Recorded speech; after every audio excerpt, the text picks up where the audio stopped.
Bonjour, bienvenue à tous à cette keynote qui s'intitule Time to Traction, le véritable enjeu des lancements B2B Tech. Dans 8 cas sur 10, l'échec des lancements B2B Tech ne s'explique pas par des causes technologiques. Cet échec s'explique par le silence. Le silence d'un pipeline vide, le silence des équipes commerciales qui ne savent pas quoi dire, le silence d'un marché qu'on n'a jamais vraiment rencontré. En 2026, lancer un produit, c'est plutôt une chose aisée, mais ça ne suffit pas. Parce que tout le monde sait lancer des produits bien codés, bien designés, bien présentés. Et pourtant, entre le moment où la solution est prête et elle génère une traction réelle, prévisible et scalable, il existe une zone critique que j'ai appelée le gouffre de l'attraction. Comment expliquer que certaines entreprises prennent plus de 18 mois à signer leur 3e client, tandis que d'autres structurent leur marché en un trimestre? Ce n'est ni une question de code, ni une question de budget. Alors comment je sais cela? C'est parce que, au fil des années, à accompagner des éditeurs de logiciels, j'ai compris qu'il existait une zone invisible entre les équipes qui faisait qu'il existait un problème auquel elles faisaient face, qui n'était visible sur aucun tableau de bord et qui pourtant grandissait semaine en semaine. Il s'agit de la dette go-to-market. C'est quand une entreprise construit une solution sans avoir préalablement clarifié pour qui elle a construit, à quel prix et dans quelle dynamique de marché. Les symptômes sont généralement les mêmes. On parle à tout le monde, donc on ne parle à personne. L'équipe produit construit ce qu'elle peut. Les sales tentent de vendre ce qu'ils croient avoir compris. Et le marketing tente de rendre tout cela cohérent. Un jour, cette dette devient un mur. Et très souvent, le premier levier négligé dans cette phase, c'est le pricing. Le pricing ne sert pas uniquement à fixer un prix. Il permet de positionner votre entreprise, de segmenter votre marché, de structurer votre cycle de vente et aussi de rendre votre pipeline plus prévisible. Bien utilisé, le pricing agit comme un filtre stratégique car il élimine le bruit, il réduit l'inertie et il raccourcit le time to traction. Sans cela, les organisations risquent de se heurter à deux murs. Le premier, c'est le mur interne, ou encore le mur de la désorganisation interne. On parle en fait d'un désalignement lorsqu'il existe des silos. C'est lorsque le produit, le marketing et les ventes avancent chacun selon leur propre logique.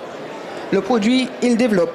Le marketing, son travail, c'est de structurer le discours. Les sales, leur rôle, c'est uniquement de vendre. Mais quand ces trois forces-là ne convergent pas, qu'est-ce qui se passe? Et surtout, le problème, c'est que normalement, vos commerciaux, eux, ils possèdent des informations stratégiques, ils entendent les objections réelles du marché, ils savent ce qui accroche, ils savent ce qui bloque, ils connaissent les vrais leviers qui déclenchent une décision. Alors, les exclure de cette phase de réflexion en amont du lancement, c'est une erreur qui pourtant est si fréquente. Et certains diront, mais ça, c'est le travail du marketing, hein, qu'est-ce que les sales viennent faire dans ça? Bon, vous avez raison, en partie, pas tout à fait, parce que le marketing, lui, est en charge de structurer cette vision, mais la plupart du temps, ils le font à partir de données agrégées. Tandis que les commerciaux, eux, ils sont dans la salle avec les clients. Ils peuvent tester la vision en conditions réelles. Ils entendent des objections qu'on n'arrive pas à capter dans des études de marché. Alors l'enjeu, c'est de les faire dialoguer efficacement en amont des lancements. Le second mur dont je veux vous parler, c'est le mur externe. C'est aussi le plus subtil, parce qu'il ressemble au succès. On parle de vues, de likes, de téléchargements. On croit avancer, mais au fond, on mesure du bruit, pas de la valeur. L'attraction, elle ne se mesure pas dans l'attention. Elle se mesure dans l'usage, elle se mesure dans la rétention, dans l'expansion. ou encore lorsque le marché commence à acheter et ou à racheter votre offre. Alors, pour franchir ces deux murs, une discipline est nécessaire. Elle requiert que vous orchestriez une double rencontre. Parce que le lancement B2B Tech réussi repose sur une double victoire. Dans un premier temps, vous devez embarquer vos équipes en interne, qui à leur tour seront en mesure de convaincre le marché. Et pour y parvenir, je vous propose 3 leviers. Ils sont essentiels et nous allons vous présenter le premier. Il consiste à mettre en place des incitations adaptées à la maturité de votre marché et de votre transformation, parce que l'innovation ne se vend pas comme un produit établi. Les early adopters ne sont pas à la recherche d'un énième fournisseur. Ils sont à la recherche d'un partenaire capable de co-construire leur transformation avec eux. Et j'ai observé que les entreprises qui réussissaient étaient celles qui mettaient en place des équipes dédiées à cette phase d'amorçage du marché avec des incentives adaptés. Cette approche réduit fortement le temps nécessaire pour atteindre les premiers clients structurants. On peut aussi capitaliser sur l'écosystème de partenaires comme un accélérateur de traction parce que vos partenaires jouent un rôle essentiel en se positionnant comme des prescripteurs, des intégrateurs, voire des amplificateurs de confiance.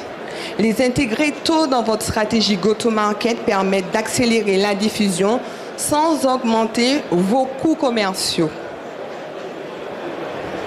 Et parce que l'alignement ne se décrète pas, mais qu'il se mesure, le troisième levier que je vous recommande s'appuie sur des indicateurs tels que le pipeline coverage qualifié, qui mesure si le volume d'opportunités réellement validé par les équipes commerciales est suffisant pour atteindre l'objectif de chiffre d'affaires que vous envisagez. Vous avez aussi le win rate sur l'ICP, qui est un indicateur qui permet de vérifier que le marketing et les sales ne se contentent pas de définir une cible ensemble, mais qu'ils sont capables ensemble de gagner dessus. Vous avez le time to first contact, qui indique combien de temps s'écoule entre un lead qualifié et le premier échange commercial. Lorsque ces 3 indicateurs sont partagés dans un même tableau de bord, suivi par les équipes produits, marketing et sales, l'organisation ne pilote plus des intentions. Elle pilote une machine de go-to-market. Et pour celles et ceux qui souhaitent approfondir l'analyse, je vous propose en bonus 3 indicateurs supplémentaires qui permettent d'affiner votre pilotage. Ceux-là, ce sont mes préférés parce que ce sont ceux que j'ai mis en place.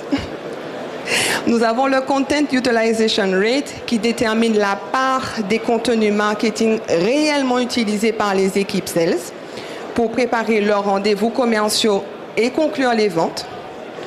Vous avez la Feedback Loop Velocity qui mesure en combien de temps une objection entendue sur le terrain par les commerciaux se transforme en un message marketing ou en asset qui peut être réexploité par ailleurs. Et pour conclure, je vous propose aussi le Deal Loss Tagging Rate. C'est le pourcentage des deals perdus et réellement analysés et documentés dans le CRM. Retenez qu'un go-to-market efficace n'est jamais figé. C'est un système vivant qui apprend en permanence du terrain. Alors revenons à la question du début. Pourquoi certaines pépites technologiques mettent-elles 18 mois à signer leur 3e client? Souvent parce qu'elles accumulent une dette go-to-market silencieuse qui désynchronise n'importe quelle organisation, même celle faite des équipes les plus douées, les plus talentueuses, qui possèdent la meilleure technologie. Elle a pour conséquence de rendre la trajectoire commerciale floue, de brûler du cash, d'immobiliser du capital. Et pendant ce temps, la fenêtre de marché, elle se referme. Alors, le time to traction n'est pas seulement une question de product market fit. C'est une question d'alignement stratégique entre vision, roadmap et adoption. Ces 3 éléments, ils doivent battre au même rythme. Parce que sans stratégie de revenus claire, sans cible prioritaire, sans roadmap synchronisé, vous ne lancez pas un produit, vous lancez une bouteille à la mer. Alors en définitive, que retenir? Eh bien que le marché ne récompense pas ceux qui arrivent les premiers, il récompense ceux qui s'installent le plus vite. Pour celles et ceux que je n'ai pas encore rencontrés aujourd'hui, je suis Aurélie Béraud, fondatrice d'Aubrini, et j'aide vos organisations à structurer et exécuter des go-to-market générateurs de pipeline qualifiés en 12 semaines. Depuis près de 15 ans, j'accompagne des éditeurs de logiciels B2B Tech, en France comme à l'international, des startups aux entreprises cotées, avec le seul objectif de générer plus de leads qualifiés, de structurer le pipeline commercial et de bâtir des écosystèmes partenaires capables d'accélérer l'attraction. Nous pouvons poursuivre cette conversation à l'issue de cette session ou me contacter sur LinkedIn pour échanger sur le thème du Time to Traction. Merci beaucoup pour votre attention et bonne journée.